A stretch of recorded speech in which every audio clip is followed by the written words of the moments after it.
First on 4, as the pandemic continues and takes a toll on the U.S. economy, President Trump plans to sign an executive order temporarily suspending all immigration as a way to secure American jobs.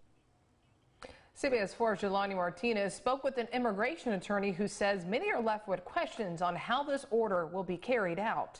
But that this should not be any time to create panic and fear within our community, that nothing has been written yet, or at least finished, and nothing has been signed.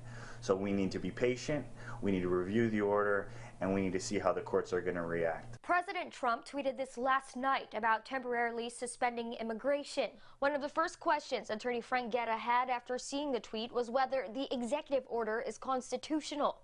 An executive order is not as strong as a law passed by Congress, so there's going to be a lot of questions, there's going to be a lot of debate, it's going to be taken to court, and the courts are going to have to make the final decision whether this is constitutional or not. Guerra understands it's a measure to temper the spread of COVID-19, but wants to know how long the suspension would last. Who gets to decide how long that's going to be?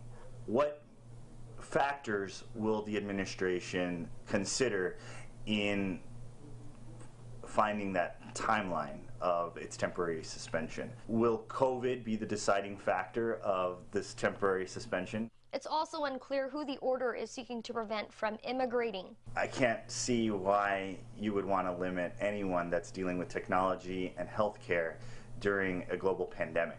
We would want to encourage those, we would want to encourage immigration and those who are knowledgeable in COVID to help us. Guerra also believes reducing immigration would hurt our economy. Reporting in McAllen with Complete Valley coverage, Jelani Martinez, CBS 4 Valley at 5. The executive order is expected to be signed in the coming days.